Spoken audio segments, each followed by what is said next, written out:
Aquí comienza Red Más Noticias. Buenas noches, bienvenidos a esta emisión. Red Más Noticias conoció detalles sobre la captura de 9 ciudadanos cubanos en el aeropuerto El Dorado de Bogotá, quienes habrían comprado teléfonos móviles sin saber que estaban reportados como robados. Vamos a la URI de Engativá con Diego Rodríguez. ¿Qué ha pasado con estas personas en audiencia? Muy buenas noches. Muy buenas noches. Desde las 5 de la tarde se adelanta la audiencia de imputación de cargos contra estos 9 ciudadanos de origen cubano que están siendo imputados bajo el cargo de receptación, es decir, de adquirir bienes de origen ilícito, aunque no hayan participado de un delito. Hace pocos minutos, la juez del caso dictó sentencia contra 2 de ellos, los cuales fueron trasladados al Aeropuerto Internacional El Dorado. Estaremos atentos a lo que ocurra en esta audiencia de imputación de cargos contra estas personas, deportistas cubanos que se encontraban en el país y que habrían adquirido celulares de origen ilícito.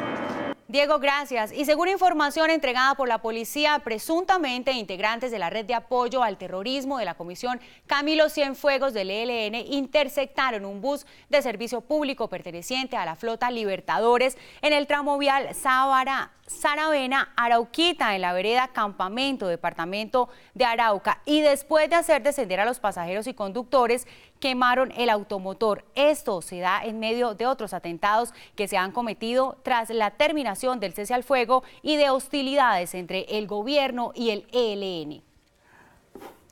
Y la Fiscalía confirmó que el secuestro del ingeniero Rafael Andrés Riaño ocurrió en Saravena, Arauca. La acción delictiva habría sido llevada a cabo por Nelson Prieto, alias Mompis, quien tiene antecedentes por vinculación al Ejército de Liberación Nacional, ELN. Estas son las imágenes reveladas por el organismo investigador cuando hombres armados llegaron a las oficinas del contratista de Ecopetrol para plagiarlo en cuestión de segundos.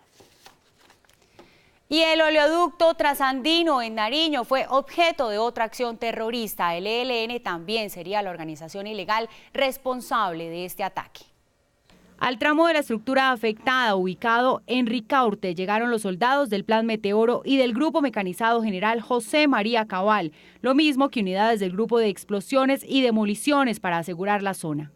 En la madrugada de hoy ya estaba asegurado el sector y funcionarios de Ecopetrol se encuentran verificando los daños. Según el Ejército Nacional, siendo las 10 p.m., se recibe información por parte de la comunidad sobre la explosión que se presenta en el mencionado lugar. Al parecer se trataría por la instalación de un artefacto explosivo improvisado en el oleoducto trasandino. El ex jefe negociador con el ELN, Juan Camilo Restrepo, se pronunció en su cuenta de Twitter. Dijo que los atentados de las últimas horas del ELN no solo constituyen una patada incomprensible a los intentos de paz, sino al derecho internacional humanitario. Finaliza la visita del secretario general de las Naciones Unidas, Antonio Guterres, a Colombia. El funcionario pasó revista a la implementación del acuerdo de paz con las FARC. Paula Granados, aparte de este trabajo de Guterres, ¿cuáles son las preocupaciones de la ONU ante los recientes hechos de violencia perpetrados por el ELN en las últimas horas? ¿Qué dice Guterres?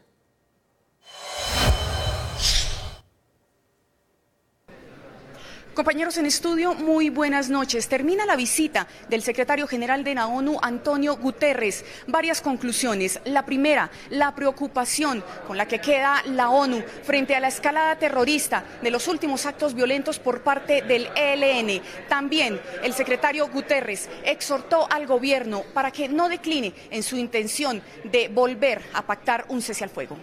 En este contexto, instruyo a mi representante especial en Colombia a tomar todas las acciones necesarias para facilitar el retorno de las partes a la mesa y afirmo el compromiso de las Naciones Unidas con una solución justa del conflicto entre las partes. Pero el secretario Guterres también se refirió al tema Venezuela. Frente a este asunto, destacó que Colombia está llevando muy bien la situación de las ayudas que se le están prestando a todos los venezolanos que están cruzando la frontera debido a la crisis humanitaria. Pero hay que apoyar naturalmente el gobierno para crear las condiciones que ese apoyo a las poblaciones venezolanas que llegaron y el apoyo a las comunidades locales sea compatible con las necesidades creadas por esta nueva situación. Después de su visita a Meta, el secretario de la ONU, Guterres, señaló que es urgente acelerar la presencia del Estado en diferentes puntos, los más recónditos en Colombia. Es una presencia para solucionar problemas muy antiguos en el país, como los problemas legales e institucionales ligados con la tierra. El secretario general de la ONU partió a Estados Unidos destacando los esfuerzos del gobierno y también de las FARC en la búsqueda por la paz. Desde el Hotel Marriott, Paula Granados para Red Más Noticias. Sigan ustedes en estudio. Paula, gracias. Y la congresista Marixa Martínez sostiene que la discusión sobre la castración química de abusadores de niños avanza en el Congreso de la República. Esto a propósito del caso de abuso sexual a una niña en Antioquia por parte de una persona conocida de la víctima. Tras conocerse el aberrante caso de una menor de edad que fue accedida sexualmente por un hombre, quien a cambio de su virginidad le ofreció 20.000 pesos, la senadora del partido de la U, Marixa Martínez, reaccionó de inmediato en su Twitter. Indignante, hombre de 54 años accede a una niña de 13. Frente a casos como estos proponemos castración química y cadena perpetua. En Colombia el tema, aunque se ha discutido en el Congreso, aún sigue en trámite. El tema de la castración química logramos la aprobación en Comisión Primera del Senado y llegó a la plenaria. Estamos atentos a seguir desde allí el trámite.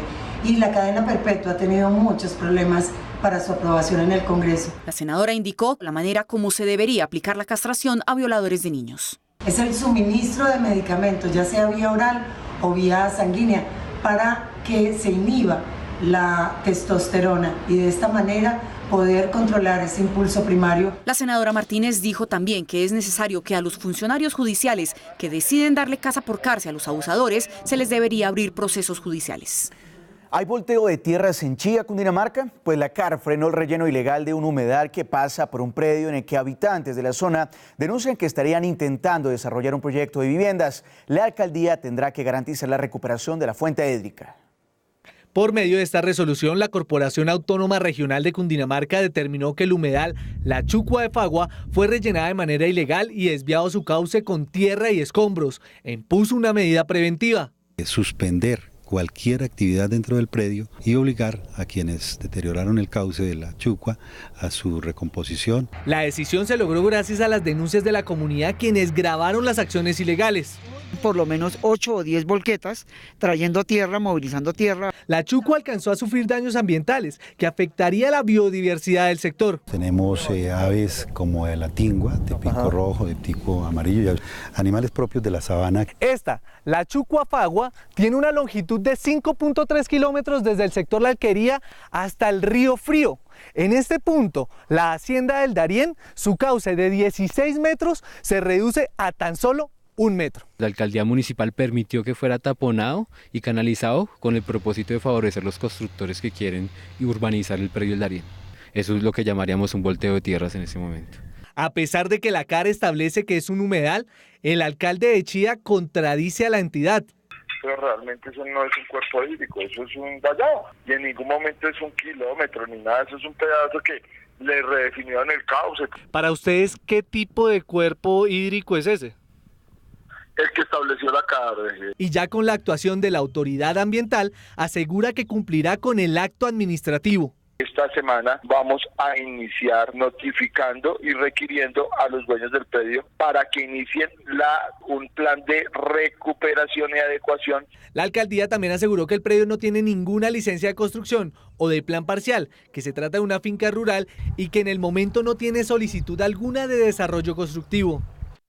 Sobre las 5 de la tarde ocurrió un derrumbe en la vía que de Chía conduce a Bogotá sobre la carrera séptima en la calle 210. La Policía de Tránsito y el IDG atienden la emergencia en la zona y recomiendan a los viajeros sobre este corredor usar vías alternas en el retorno a la ciudad, como la autopista norte. Ya fue desplazada maquinaria a la zona y fue habilitado el paso a un solo carril. En noticias políticas, esta noche la coalición liderada por los expresidentes Andrés Pastrana y Álvaro Uribe Vélez reveló las propuestas para elegir al candidato presidencial. El sábado en la noche se llevó a cabo una reunión entre los expresidentes Andrés Pastrana y Álvaro Uribe y los candidatos de ambos bandos políticos, Marta Lucía Ramírez e Iván Duque, en lo que han denominado la Alianza por el Futuro de Colombia. Esta noche Pastrana le envió a Red Más Noticias las propuestas para elegir el candidato para presidente y vicepresidente. Y para escoger esta fórmula presidencial se planteó la primera alternativa, que será sometida a una encuesta realizada por una firma avalada, y la segunda alternativa propone una consulta abierta. Serán sometidos a una encuesta Marta Lucía Ramírez por el pastranismo e Iván Duque por el uribismo, quienes después serán sometidos a 2 debates. Una vez surtido este trámite, los propios candidatos analizarán las encuestas bajo el objetivo de buscar cuál es el orden de la fórmula. De este análisis saldrá un consejo sobre cuál candidato puede ser el presidente y cuál el vicepresidente. Si no hay consenso, una tercera encuesta definirá este punto. En esta reunión también se planteó un mecanismo más rápido para conformar la fórmula a través de una consulta popular como mecanismo de elección en el mes de marzo.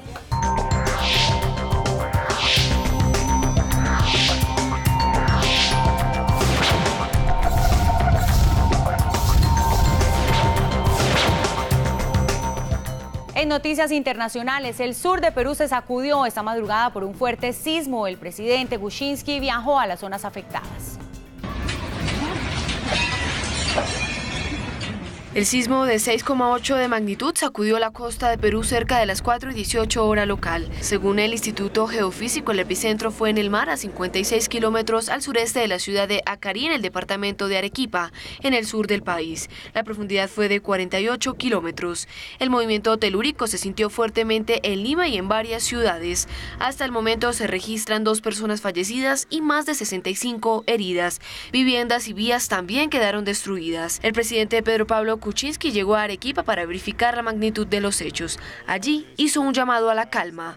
La Marina de Guerra peruana aseguró que no emitirá alerta de tsunami en el litoral peruano, y el Centro de Advertencia de Tsunamis del Pacífico lo descartó también.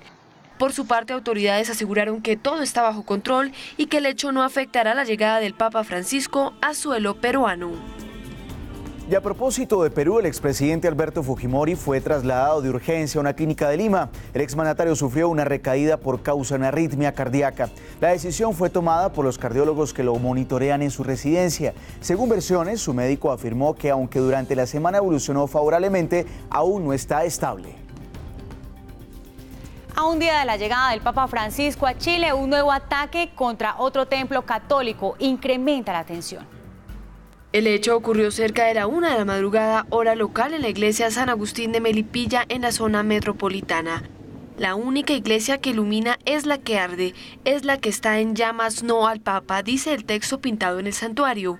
Se trata del 6º ataque en el marco de la visita del Papa Francisco a ese país. Pese a esto, el gobierno chileno aseguró que el máximo pontífice no correrá peligro en su visita.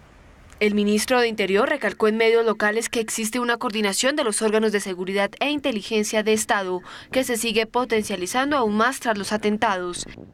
En Perú, donde llegará el Papa Francisco el 18 de enero, también hay tensión. En Lima, este fin de semana quemaron una estatua de la réplica del Cristo Redentor. Aunque las causas aún se desconocen, las autoridades del país aseguraron que la seguridad para su visita está garantizada. Hoy, faltando pocas horas para emprender su viaje, el máximo pontífice pidió la oración a sus fieles tras el rezo del Ángelus en la plaza de San Pedro. Como suele hacerse antes de cada viaje apostólico, el Papa también acudió a la Basílica Romana de Santa María la Mayor para encomendarse a la Virgen. Pese a la tensión en ambos países, sus gobiernos han asegurado que todo está listo para recibir al Santo Padre, y los ciudadanos ansiosos esperan su llegada.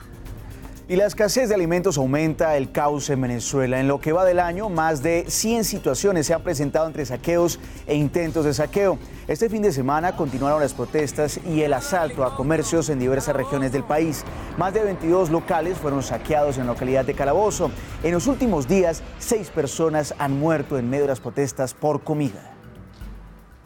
Vuelo de Turquía con 162 personas a bordo se salió de la pista y quedó atrapado en la ladera de un acantilado a solo metros del Mar Negro. Las autoridades confirmaron que pasajeros y tripulación fueron rescatados ilesos. Sin embargo, el pánico se apoderó por completo de la aeronave.